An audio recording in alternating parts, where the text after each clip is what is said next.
doing a makeup tutorial with the Naked Honey. Ooh.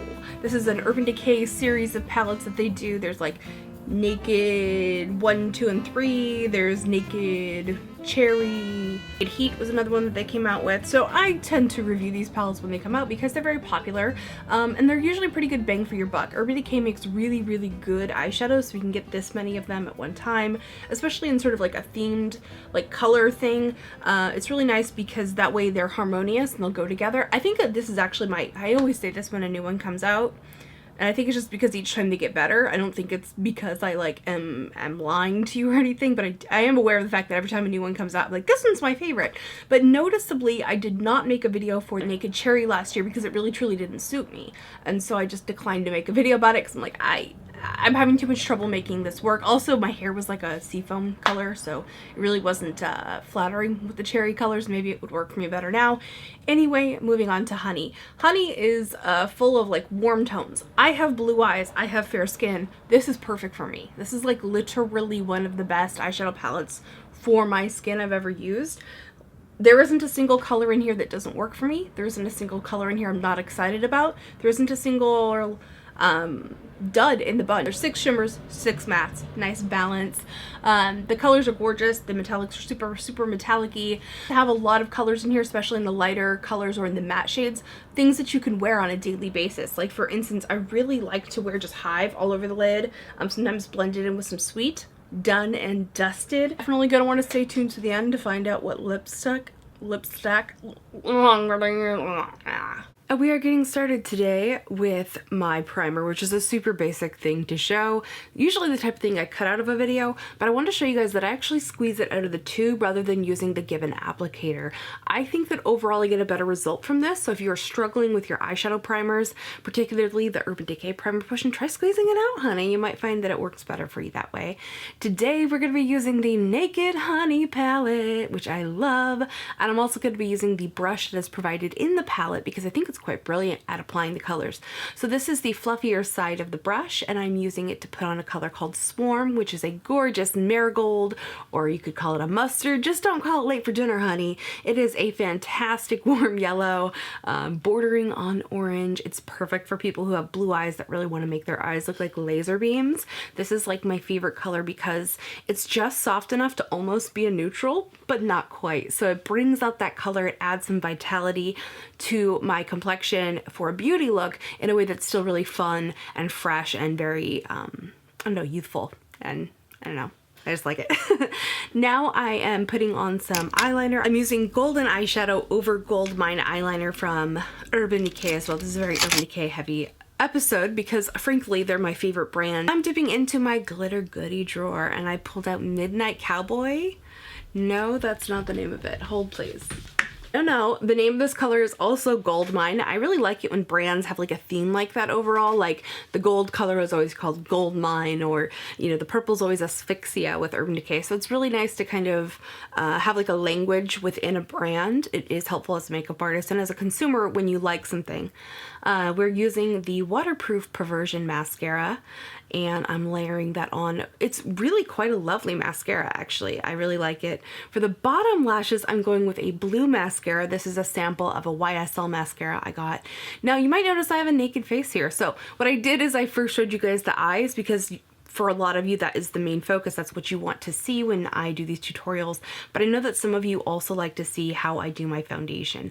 So I am starting out with the Naked Skin Foundation in the shade 20NN, which is the neutral shade. I have a little bit of red tones.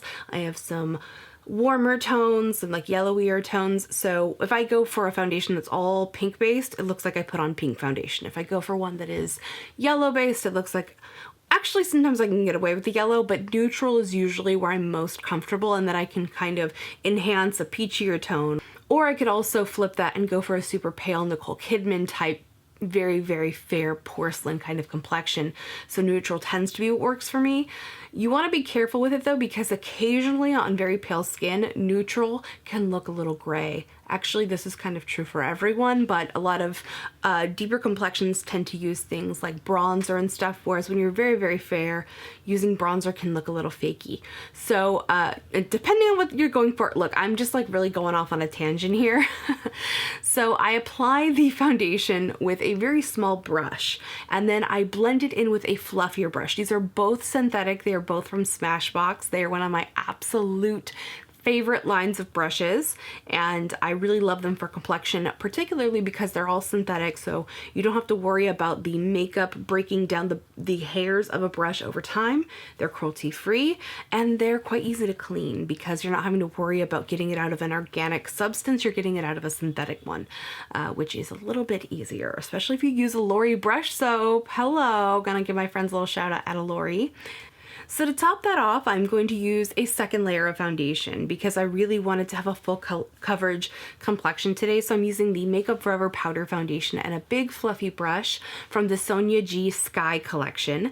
I have this little collection of brushes that Beautylish sent me. They are so fantastic, and I'm going to be doing a upcoming series about brushes, and I definitely want to talk about luxury brushes because they hold this special place in my heart, but I also want to explore like why they're really special, because these are definitely like a luxury foo-foo thing.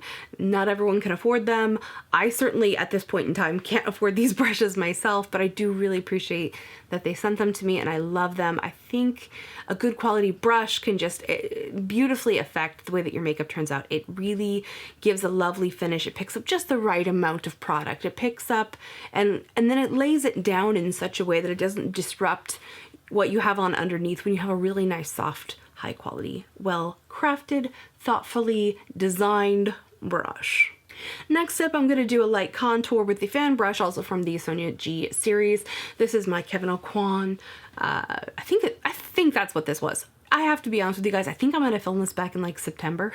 So most of this is from memory, but 99.9% of the time I'm using the Kevyn Aucoin sculpting powder. And also this looks like the effect that I get from that powder, which is very smooth and how should you say, easy to blend.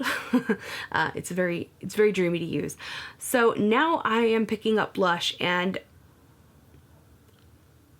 okay, I'm really glad I just showed it to myself on camera. So that looks like it's Fetish from Urban. Nope, it's not Fetish, it's Video. I remember now that it's Video because while I was using it, I'm like, this is one of my all-time favorite blushes. Why haven't I reached for it in like a year?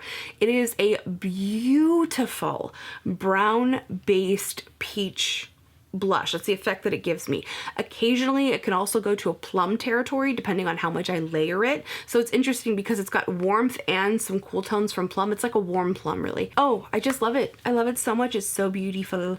It's definitely one I'd recommend if you'd like a nice neutral blush. And now we are back to finishing up the face after the eyes are done. So I'm taking some Cargo bronzer. This is an HD, they call it a bronzer, but really it's a highlighter. Like, this would be a nightmare if I tried to layer this on and make it a bronzer. For my lipstick, I am wearing Pumpkin Pie, or Pumpkin Spice, I think is perhaps the name of it, from Sugar Pill. Oh my gosh, this is one of the best rust colored lip products I have. I mean, just look at that. That is fantastic. I am just really into this look. It's really fun, really playful. It's a great way to amp up your eye color. So if you have green eyes, pull in some red tones to bring out that gorgeous contrast with your greens. If you have brown eyes, definitely use more blue in this look. It'll really make your eyes pop. If your eyes are hazel, girl, pick one. You want to enhance the green or do you want to enhance the brown? This kind of honey tone really works on all complexions, on all eye colors. This is my favorite Urban Decay Naked palette, and I thank you guys for watching this video. I will have more tutorials with this coming soon. Thank you so much for watching, and be your own kind of beautiful. See you, bye.